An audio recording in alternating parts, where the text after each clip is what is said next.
ഈ മില്യണേഴ്സും ബില്യണേഴ്സും എന്തുകൊണ്ടാണ് ദുബായി വന്ന് ഇങ്ങനെ ഇൻവെസ്റ്റ് ചെയ്യുന്നത്? അവരുടെ ഫണ്ട് സേഫ് ആയതുകൊണ്ട്, പിന്നെ സേഫസ്റ്റ് സിറ്റി ആയതുകൊണ്ട്.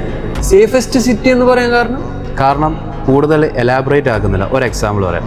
ഒരു ക്ലയൻറ്റ് ഒരു UK സിറ്റിസൺ ആണ്. അദ്ദേഹം എൻ്റെ അടുത്തൊരു പ്രോപ്പർട്ടി വാങ്ങിക്കാൻ വേണ്ടി വന്നു. അപ്പോൾ ഞാൻ അദ്ദേഹത്തിനോട് ചോദിച്ച ചോദ്യമാണ് താങ്കളിപ്പോൾ എന്നോട് പറഞ്ഞത്. അപ്പോൾ അദ്ദേഹം പറഞ്ഞ ആൻസർ എന്താണെന്ന് വെച്ച് കഴിഞ്ഞാൽ, അദ്ദേഹത്തിൻ്റെ വാച്ച് ചൂണ്ടിക്കാണിച്ചിട്ട് എന്നോട് ചോദിച്ചു ഇതിൻ്റെ പ്രൈസ് എത്രയാണ്.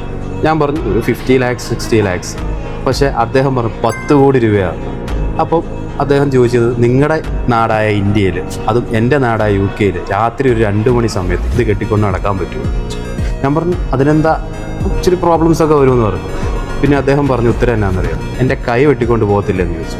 അപ്പോൾ ഞാൻ ചിന്തിച്ചപ്പോൾ അത് ശരിയാണ്.